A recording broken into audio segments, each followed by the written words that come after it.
Right, right. मिहीरचा प्रश्न आहे. Mihir is very targeted on the UN. As sir, you guided me in a previous session of UN. I have decided to masters in economics, along with the try for distance learning again for the economics in Harvard University. Good. At least 1 month minimum for YPP annually in Chennai branch of UN. My specialty is IMF and World Bank. Very good. But as you told, we need a job till achievement. I am preparing for a banking exam, which will help me to earn experience, knowledge in banking sector. Sir, is the sufficient of may I first priority settlement in banking sector of India?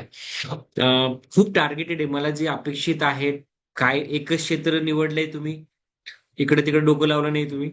तुमचं एक target आहे UN, त्याच्यामध्ये IMF आणि world bank focus आहे, त्याच्यामध्ये YPP focus केले, आणि तुम्ही 1 मंथ मिनिमम YP आणि चेन्नई ब्रांच UN हे सुद्धा तुम्ही छान केले. त्यासोबत तुम्ही बँकिंगचा प्रिपरेशन करताय, बँकिंगचा अनुभव घेताय, टार्गेट करताय. Mihir, it is a very good plan. मी जसं बोललोय, मला असं वाटतं तुम्ही असं घोळून पिले वाटते ते असं वाटतं. व्हेरी गुड प्लॅन आहे. अँड डेफिनेटली हा प्लॅन सक्सेसफुल होणार. बँकिंग करा. आणि बँकिंगचे खूप येतात बघ. Banking as economist you can go head as a banking sector. Then you can go for the RBI. Then you can go for the IMF, World Bank. You can go for the ADB. Then you can go for the Asian Infrastructure Investment Bank. Then you can go for the New Development Bank. Then you can go for the Gift City, Jamnagar मध्ये आहे, ते लिहून घ्या तुम्ही. ह्या गोष्टी तुम्ही खूप छान करू शकतात. ऑपॉर्च्युनिटी 1 वर्ष भेटणार नाही, 2 वर्ष भेटणार नाही, 3 वर्ष भेटणार नाही, 5 वर्ष भेटणार. देवाला शेवटी रडत रडत म्हणू लागेल, बाबा काय पाहिजे तुला सांग. हा एक खूप मोठा प्रश्न आहे मिहिर. त्याच्यामुळं हे सेक्टर करा. आणि ह्याच याच्याला करून तुम्हाला बाकीचं काय असेल टार्गेट, पण पहिल्यांदी enter into the PO, focus करा. ह्या अनुभव तुम्हाला नंतर कामाला येणार. आणि सोबत इकॉनॉमिक्स मध्ये चांगल्या युनिव्हर्सिटीमधनं ट्राय करा, ऑनलाईन कोर्सेस करा. हार्वर्ड युनिव्हर्सिटी पर्पजफुली हार्वर्ड कर. आणि टार्गेट करा की तुम्ही चॅट जीपीटी टाकून which university are preferred for the world bank and IMF. तुम्हाला उत्तर भेटून जाईल आणि त्याच्यावर टार्गेट करा. आणि तुम्हाला पुढे मदत जर लागली तुम्हाला की याला कसं तयारी करू, तर मी I will guide you for की कसं हे करता येईल. पण अप्लाय करा. डॉक्टर नरेंद्र जाधव सर पहिल्यांदी जे आपले राज्यसभा मेंबर होते, पुणे युनिव्हर्सिटीचे व्हाईस चान्सलर होते, देन प्लॅनिंग कमिशनचे मेंबर होते. ते सरांनी पहिल्यांदा RBI मध्ये नोकरी करत असताना नंतर इंडियन युनिव्हर्सिटीमध्ये PhD केली. Then he came back as an Indian. तर तुम्ही असाच विचार करा. शो बडा सोच. You are doing, you are working on that direction. मजा करा. It's a good thing. Go ahead. This is plan is good. मी तुम्हाला फक्त उदाहरण देतोय. तुम्ही नरेंद्र जाधव सरांची बायोग्राफी बघा. मोन्टेक सिंग अहलुवालिया सरांचं वाचा तुम्ही. नंतर तुम्ही अमर्त्य सेन, आता आता जे आहे वर्ल्ड बँकेचे प्रेसिडेंट आहेत, आपले पंजाबी आहेत, त्यांचं वाचून घ्या. Mihir, sir, if possible we will be glad to get a guidance via online platform from your friend in UN from Satara. This will help us. Yeah definitely will make a plan. ठीक आहे. अतुल संभारे. आणि माझ्याकडे खूप फ्रेंड आहेत UN चे, जेवढे पाहिजे तेवढे आहेत. ओके. अतुल संभारे. मी रोज अभ्यासाचं डेली प्लॅनिंग करतो, पण जर त्या दिवशी ते पूर्ण नाही झालं, मला खूप कंटाळा येतो, पुढे अभ्यास करायची इच्छा कमी होते. अशी करायला काय होतं. अतुल, फक्त वाईट दिवसाची आठवण करायची. मी शिकलो नाही तर काय होईल, मग पुन्हा ऑटोमॅटिक तुला मोटिवेशन भेटेल. अं, एक अतुल म्हणजे असं it's a part, it's just small joke only. परंतु लक्षात घ्या, कंटाळा येणं साहजिक आहे. पण आपल्याला काय करायचं माहितीये का, डेली प्लॅनिंग झालं नाही काही हरकत नाही. रात्री जागा किंवा उद्या सकाळी उठून पहिल्यांदा त्याला फोकस करा. Planning is not a one day. पहिल्यांदा अतुल एक लक्षात घ्या, it is not a problem for one day. Sorry, it is a not a one day work. It is a continuous process. 365 days. 365 days मध्ये तुम्ही मागे पुढे होतच राहतं अतुल. जर तुम्हाला त्या दिवशी त्याला कम्प्लीट करावं असं वाटलं नाही तर नो इश्यू. पण टार्गेट कंटिन्युअस वर्किंग जो तुझा राहिला तो इश्यू, जेव्हा तुझं सेकंड डेला रिटर्न मध्ये चाललंय ते कम्प्लीट कर. त्याच्यानंतर थोडं फास्ट करून त्याला पहिल्या दिवशीचं काम त्याच्यामध्ये कर. शेवटी कसं आहे बघ अतुल, महत्वाचा मुद्दा तुम्हीच आहात. तूच तुझ्या जीवनाचा शिल्पकार आहे. तुम्ही कितीही काही करा, शेवटी nobody will come to help you, nobody will come to catch you, तुला उचलेल असं काही नाहीये. पडला तर आपण पडणार, उठला तर आपण उठू. त्याच्यामुळे एवढंच लक्षात ठेवायचं की आपण जर उठलो नाही तर उद्या कोणी आपल्याला उठवायला येणार नाही. असंच पडून राहू. तर that is a kind of हे. तर Atul, you can go go this like this. कधी कधी रोज ते काम अभ्यास करताना खूप कंटाळा येतो, मी खूप डिमोटेड फील करतो. अतुल, असं काही विचार नाही करायचा तुम्ही. डिमोटेड काही नको. तुला मोटिवेट काय करण्यासाठी कोणी मित्र असेल त्याच्याकडे जात जा, पिक्चर बघ. पण कसं असतं माहितीये का अतुल, की you cannot be activated for a long time without this. कारण कसं होतं अतुल, महत्वाचा मुद्दा काय असतं की ह्या पूर्ण प्रोसेसमध्ये स्वतःला मोटिवेट करणं खूप गरजेचं आहे. आता फॉर एक्झाम्पल काय असतं, बऱ्याच वेळेस आपल्याला माहिती नसतं अतुल, तर तुला जे मोटिवेट करतं त्या व्यक्तीचा फोटो पुढे ठेव, त्या व्यक्तीसोबत जाऊन भेट. तुम्हाला जे मोटिवेट करतं, पण तू एक दिवस करू शकशील, 2 दिवस करू शकतो. बरं, रोज रोज तुला रोज तर कोणी मोटिवेट करणार नाही तुला किंवा तुम्हाला, आणि तुम्ही कुठे जाऊ शकणार नाही. त्याच्यामुळे your motivation is your thing. Even तुम्हाला मोटिवेशन होत नाही, याचा अर्थ आपल्या स्ट्रॅटेजीमध्ये कुठेतरी चूक आहे. आपण कुठेतरी होतोय. आपल्यामध्ये काहीतरी कमतरता आहे, हे लक्षात घ्या आतून, आणि त्याला मोटिवेट करण्याचा प्रयत्न करा. हा, तुम्हाला बोर झालं तर तुम्ही गाणी ऐका. मी माझ्या काळामध्ये मला बोर झाला ना, असे जोशभरे गाणे ऐकायचो. एकदम 2 गाणे ऐकले की एकदम अशी किक बसायची मला, मग आला जोश, बसले जाऊन अभ्यासाला. आणि जेव्हा तुम्हाला काही वाटलं, आणि मित्रांनो एक लक्षात घ्या, तुम्हाला अशा वेळेस आहे ना, मोटिवेशन काय असतं. मला मोटिवेशन काय होतं, मला लोकांनी खूप वाईट बोलले होते किंवा माझ्या नातेवाईकांनी, तर मी कधी कोणाला वाईट बोललो नाही. मी माझ्या मनात हे होतं, मी प्रूव्ह करून दाखवेल, मी काहीतरी करून दाखवेल, ते एक मला मोटिवेशन होतं. आजही मला बरेच लोक असतात.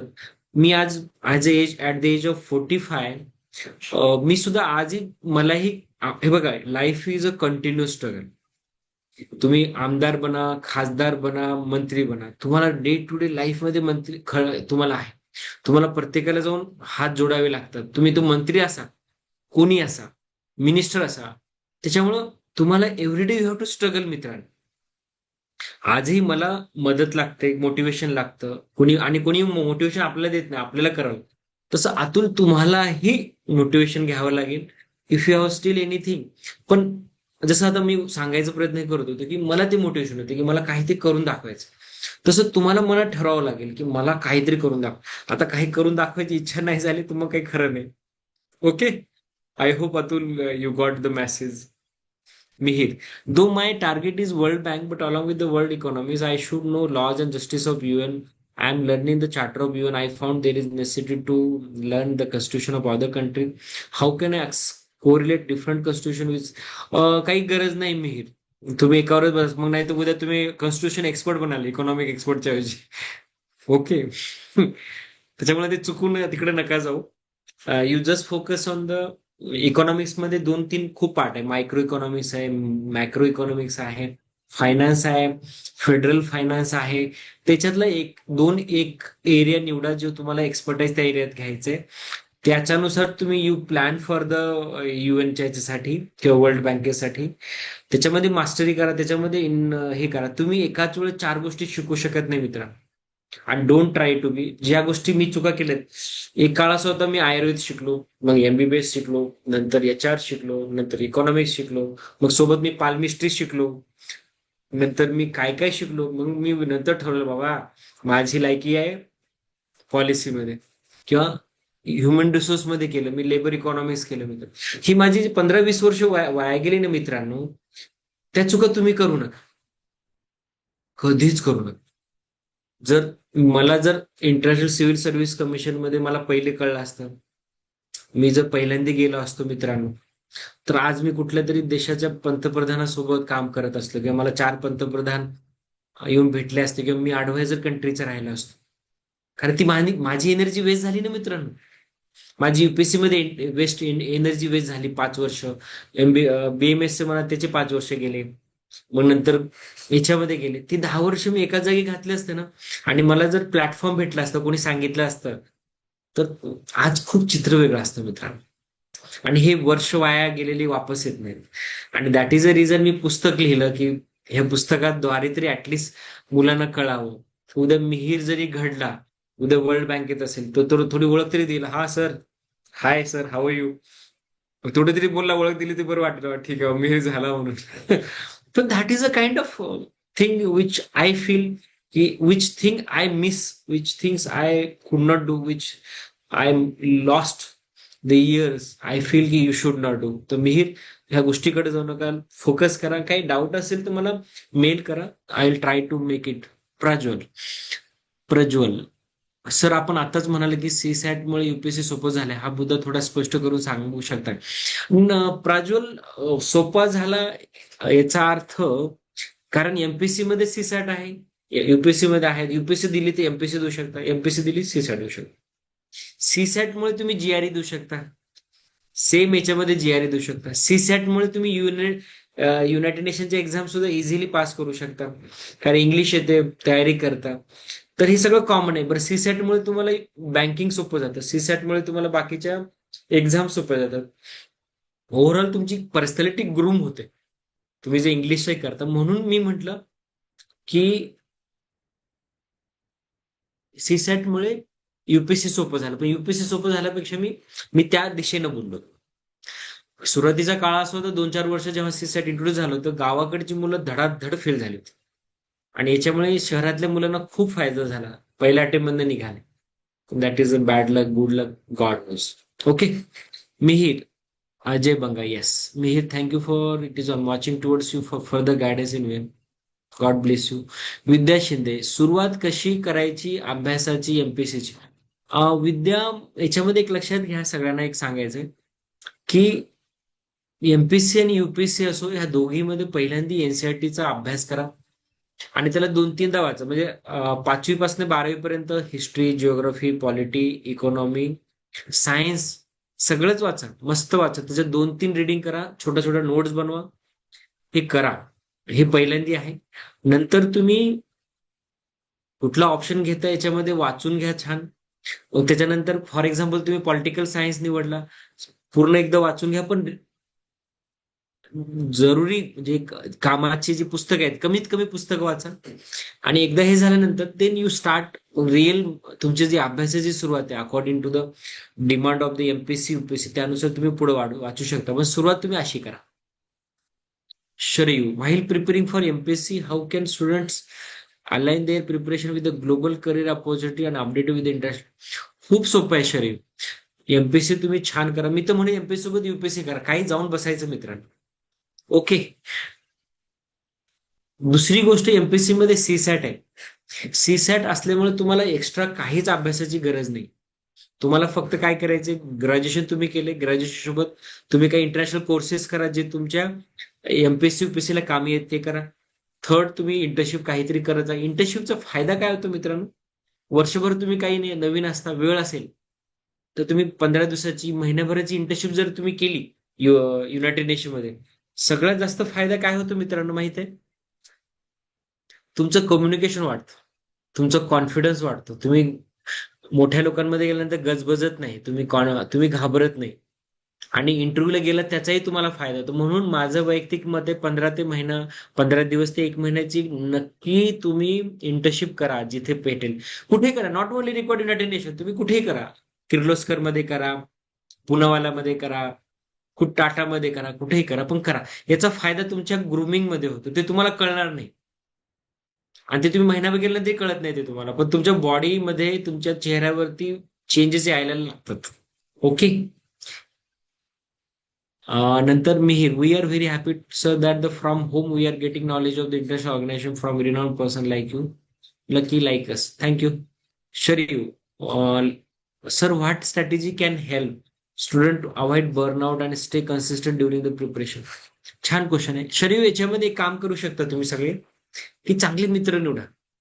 गप्पा, गॉसिपिंग हवेत तशी मित्र नको. 4-5 मित्र निवडा जे छान आहेत, ज्यांनी परीक्षा पास केलीत, सिनियर त्यांच्यासोबत राहा जे खूप डेडिकेटेड आहेत. दुसरं आहे सिनियर आहेत त्यांच्यासोबत भेटत राहा. त्यांना जे तुम्ही करताय आठवड्यातून त्यांना बोलत चला, आठवड्यातून भेटत चला.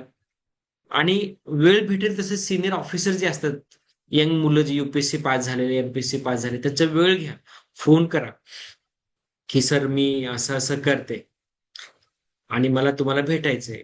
लाजू नये. ऑफिस अवर मध्ये ऑफिसमध्ये भेटा. आणि जाताना 2-3 प्रश्न घेऊन जायचे. आता तुम्ही जर पुण्या, मुंबईत, नाशिक कुठेही असाल, खूप ऑफिसर असतात. ऑफिसमध्ये एमपीएससी पास झाले, तुम्ही जी माणसाने तयार केली त्यांना प्रश्न घेऊन जा, भेटा. तुम्हाला एक नवीन एनर्जी भेटणार. आणि जेव्हा तुम्हाला बोर होतं मित्रांनो, त्यावेळेस तुम्ही युट्यूबवरती जे काही व्हिडिओज असतात त्यांचं घ्या, त्यांचे बघा. तुम्हाला खूप हे होईल आणि स्ट्रॅटेजी करा. आणि सगळ्यात महत्वाचं की एक महत्वाचं असतं, तुम्ही जे करताय मित्रांनो, त्यावेळेस ते बरोबर करताय हे रोज विचारा मनाला प्रश्न. जसं आता तुम्ही एखाद्या याला ऑफिसरला भेटायला गेलात, जस्ट आता प्रोबेशनरी ऑफिसर आय एस, तर त्याला विचारा, सर मी असा अभ्यास करते, बरोबर करते का? मग तुम्ही कसा केला? मित्रांनो, हे जे प्रश्न उत्तर ते देतात ना, it gives the kick to you. तुम्हाला किक भेटते. तुम्हाला कळतं तुम्ही चूक करताय, राईट करताय. पण भेटा, लाजू नका. महिन्यातून एक तरी ऑफिसरला भेटा आणि जाऊन भेटा, वेळ घ्या.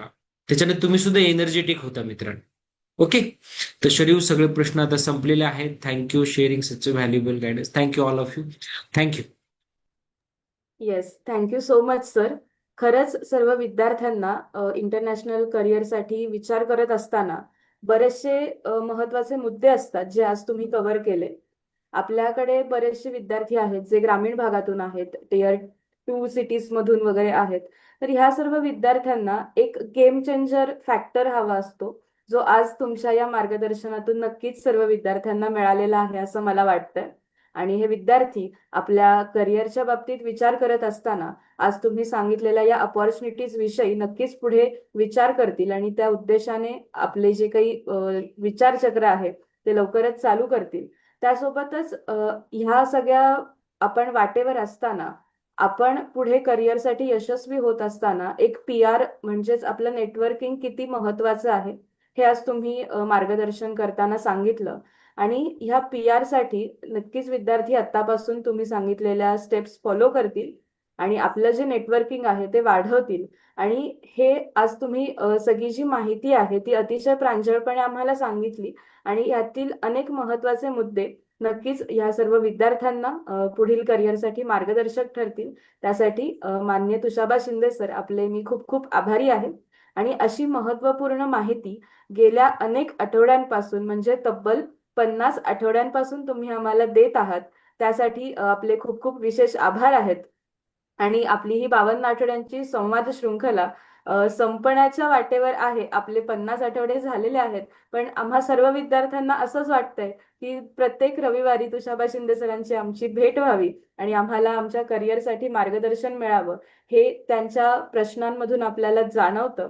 कारण चॅटबॉक्समध्ये विद्यार्थी केवळ प्रश्नच विचारत नाहीत, तर त्यांचे भाव भावना जे आहेत सध्याच्या त्यांच्या करिअरच्या वाटेवरच्या, त्या देखील तुमच्याशी अतिशय मोकळेपणाने व्यक्त करतायत. तर हाच जो कनेक्ट आहे आम्हा सर्व विद्यार्थ्यांचा तुमच्याशी बनलेला, तो नक्कीच आमच्यासाठी एक प्रेरणादायी आहे. तर आजच्या या सत्रासाठी तुम्ही केलेल्या मार्गदर्शनाबद्दल आम्हा सर्व विद्यार्थ्यांकडून मी आपले खूप खूप आभार मानते. आणि अशा पद्धतीने आम्हाला उत्कृष्ट सत्राचं आयोजन करून दिल्याबद्दल करिअर कट्ट्याचे खूप खूप आभार आहेत. आणि ह्या पूर्ण सेशनसाठी टेक्निकल टीमचे सुद्धा खूप खूप आभार आहेत. आणि ह्या नोटवर आजची ही मीटिंग मी संपतीये असं जाहीर करते. आणि हा पूर्णविराम नसून निश्चितच स्वल्पविराम आहे. आपण पुढच्या रविवारी पुन्हा एकदा भेटणारच आहोत. तर सर्व विद्यार्थ्यांना आपल्या करिअरच्या साठी शुभेच्छा. आणि आजची ही मीटिंग आपण इथेच थांबवूया आणि पुढच्या रविवारी पुन्हा सरांच्या मार्गदर्शनासाठी मोठ्या संख्येने उपस्थित राहूया अशी आशा व्यक्त करते. मनःपूर्वक धन्यवाद.